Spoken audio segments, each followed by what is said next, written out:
یا ایہا الذین آمنوا اتقوا اللہ وکونوا مع الصادقین۔ اے ایمان والو، اللہ سے ڈرو اور سچوں کے ساتھ ہو جاؤ۔ برادران اسلام، اس آیت کریمہ میں اللہ تبارک و تعالی جل جلالہ نے سچے لوگوں کے ساتھ رہنے کا حکم دیا ہے۔ اور وہ سچے لوگ کون ہیں؟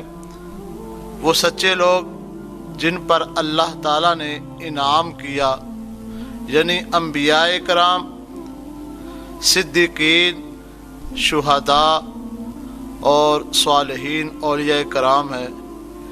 ان اولیاء کرام میں سے ایک اللہ کے ولی کامل، قطب دوراں، وارث علوم انبیاء، محب اولیاء زماں، مرات العاشقین، تاج المقربین، سلطان العارفین، برہان الواصلین، امام شریعت و طریقت، مخزن معرفت و حقیقت، عالم ربانی، امت محمدیہ کے پاسبان، میری مراد، ہند الولی، عطائے رسول، خواجہ خواجگان، سلطان الہند، نائب رسول فی الہند، حضرت خواجہ معین الدین چشتی اجمیری رحمۃ اللہ تعالی علیہ، جن کا عرس مبارک 6 رجب المرجب کو بڑے عقیدت و احترام سے منایا جاتا ہے۔ آپ کی ذات سلسلہ نسب کے لحاظ سے حسنی اور حسینی سید ہیں۔ آپ کا حضرت سیدنا محی الدین شیخ عبد القادر شاہ جیلانی رحمۃ اللہ تعالی علیہ سے قریبی رشتہ تھا۔ آپ خواجہ غریب نواز نے ابتدائی تعلیم گھر سے ہی حاصل کی۔ آپ کی ابھی 15 سال عمر تھی، والد گرامی دنیا سے انتقال فرما گئے۔ آپ کے والد کی وفات کے بعد جو وراثت سے حصہ ملا وہ غالباً ایک باغ تھا اور چکی بھی تھی۔ آپ اسی باغ کی رکھوالی کرتے اور باغ میں رہتے۔ ایک دن ایسا ہوا کہ اس علاقے کے ایک بڑے ہی مستوار بزرگ، بڑے ہی نیک بزرگ، جن کا نام حضرت ابراہیم قندوری رحمۃ اللہ تعالی علیہ تھا، آپ اس باغ سے گزر رہے تھے۔ خواجہ معین الدین چشتی رحمۃ اللہ علیہ کی نظر ان پر پڑی تو آپ جا کر ان کی بڑی ہی تعظیم و تکریم کی۔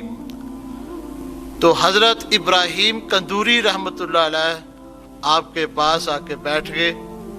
آپ کے سامنے حضرت خواجہ معین الدین چشتی رحمۃ اللہ تعالی علیہ نے انگور کے کچھ گوشے رکھے تو حضرت ابراہیم قندوری بڑے خوش ہوئے۔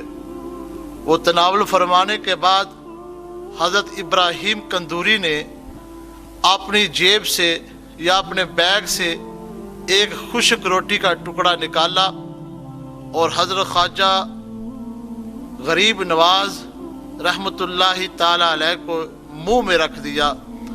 آپ نے جب وہ لقمہ کھایا، وہ روٹی کا خشک ٹکڑا کھایا، آپ فرماتے ہیں پھر میری کیفیت بدل گئی۔ ایسی کیفیت بدلی، خواجہ صاحب فرماتے ہیں کہ مجھے پھر ہر وقت میرے دل میں محبت الہی کا ذوق و شوق رہتا، دنیاوی معاملات مجھ سے دور ہو گئے۔ آپ فرماتے ہیں پھر میں نے فیصلہ کیا کہ میں دین سیکھوں، دین کا کام کروں۔ میں دین کے لیے سمرقند اور بخارا کا سفر شروع کیا اور آپ نے وہاں پر جا کر حشام الدین رحمۃ اللہ تعالی علیہ کے مدرسے میں قرآن پاک کو حفظ کیا۔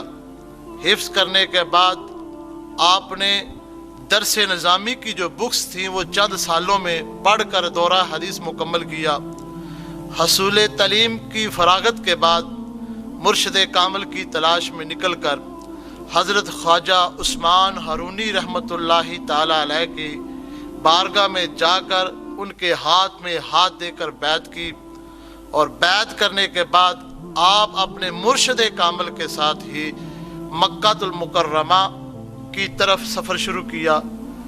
تو خواجہ صاحب کہتے ہیں کہ جب میں اپنے مرشد کامل کے ساتھ بیت اللہ کی زیارت کے لیے بیت اللہ شریف پہنچا تو میرے مرشد کامل نے میرا ہاتھ پکڑ کر اللہ کی بارگاہ میں عرض کی، مولا میں خواجہ عثمان ہارونی خواجہ معین الدین چشتی کو تیری سپرد کرتا ہوں۔ تو آواز آئی، ہم نے خواجہ معین الدین کو اپنی بارگاہ میں قبول فرما لیا ہے۔ تو خواجہ معین الدین چشتی رحمۃ اللہ علیہ کہتے ہیں کہ میں پھر وہاں سے در رسول صلی اللہ علیہ وآلہ وسلم میں پہنچا۔ جب وہاں پہ پہنچا میرے مرشد کامل نے بھی وہاں پہ جا کے سلام عرض کی اور میں نے بھی سلام عرض کی۔ جب میں نے سلام عرض کی تو حضور علیہ السلام کو اتنی پسند آئی، سلام میرا وہاں پہ پہنچنا اتنا پسند آیا تو حضور علیہ السلام نے آگے سے قبر سے جواب دیا، وَعَلَيْكَ السَّلَامُ یا قطب المشائخین، تم پر بھی سلام ہو اے مشائخ کے کتب۔ پھر آپ جب حضور علیہ السلام کی آرامگاہ سے سلام کا جواب سنا، اپنی اللہ کی بارگاہ میں پھر عبادت میں مشغول ہو گئے۔ تو عبادت کے بعد آپ آرام فرمانے لگے تو آنکھ لگی تو مصطفیٰ جان رحمت کی زیارت ہو گئی۔ مصطفیٰ جان رحمت نے فرمایا، اے معین الدین تم ہندوستان چلے جاؤ، وہاں جا کر دین متین کو پھیلاؤ، اللہ تبارک و تعالیٰ تمہارا حامی و ناصر ہو۔ تو خواجہ صاحب کہتے میں نے حضور علیہ السلام کا حکم سنتے ہی ہندوستان کی تیاری شروع کی۔ میں اپنے حضور کا مبارک حکم سن کر سفر ہندوستان کے لیے تیار ہوا۔ مدینہ سے شام سے بغداد شریف میں حضور غوث الاعظم کی بارگاہ میں پہنچ کر فیض و برکات حاصل کیے۔ وہاں سے میں لاہور آیا اور لاہور آ کے حضور خواجہ غریب نواز حضور داتا علی حجویری رحمۃ اللہ تعالی علیہ کے قدموں کی طرف بیٹھ کر چلہ کشی کی۔ وہاں پہ 40 دن یا 2 ماہ بیٹھ کر اللہ تبارک و تعالیٰ کی بارگاہ میں عبادت کرتے رہے، ریاضت کرتے رہے، مجاہدے کرتے رہے۔ آپ جب وہاں سے عبادت کرتے رہے اور فیض و برکات حاصل کی تو پھر یوں ایک اشعار بھی کہہ دیا، ایک ایسا شعر بیان کیا، ایسا الفاظ لکھے، آج بھی ہر مومن کے دل کو چین ملتا ہے۔ آج بھی ایسی فیض و برکات کی ترجمانی کی، کہنے لگے گنج بخش فیض عالم، مظہر نور خدا، نا کسارا پیر کامل، کام لارا رہنما، خزانے بخشنے والے، تمام دنیا کو فیض پہنچانے والے نور خدا کے مظہر ہیں آپ ناقصوں کے پیر کامل ہیں اور کاملوں کے رہنما ہیں۔ پھر آپ وہاں سے ہندوستان میں تبلیغ اسلام کا سلسلہ شروع کیا۔ شہاب الدین غوری جیسے سلطان آپ کے عقیدت مند اور ارادت مند تھے۔ آپ تقریباً اجمیر شریف میں خواجہ صاحب نے مدت قیام جو گزاری وہ 50 برس ہے۔ حضرت خواجہ صاحب لوگوں کو واضح و حکمت سے دین حق کی طرف بلاتے۔ آپ اخلاق محمدی کا بہترین نمونہ تھے، اس لیے لوگ آپ کی طرف کھینچے چلے آتے۔ آپ کی محفل میں رموز دین کا ذکر ہوتا، وہاں تہذیب و تمدن کی تعلیم دی جاتی۔ آپ کی تبلیغ سے اخلاق حسنہ کے ذریعے زہر آلود فضا ختم ہو گئی، کفر کی بنیادیں ہل گئیں۔ آپ کی خانقاہ سے ایک ایسا چشمہ فیضان جاری ہوا جس سے ہندوستان کے لوگ فیض یاب ہوئے، اور کل کے جو گمراہ لوگ تھے، کل کے جو گمراہ آج قوم و ملت کے رہنما بن گئے۔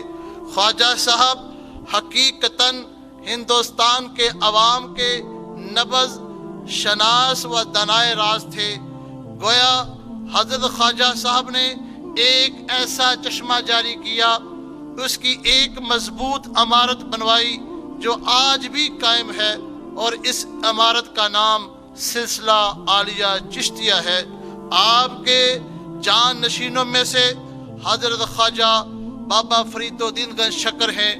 آپ کے جان نشینوں میں حضرت خواجہ نصیر الدین چراغ دہلوی ہیں۔ آپ کے جان نشینوں میں حضرت خواجہ نظام الدین اولیاء ہیں۔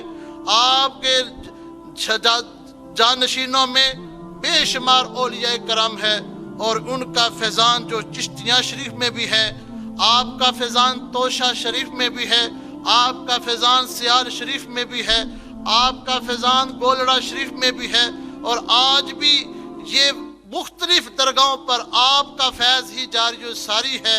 آپ کے فیض سے عوام و خواص مستفید ہوتے رہے اور ہوتے رہیں گے۔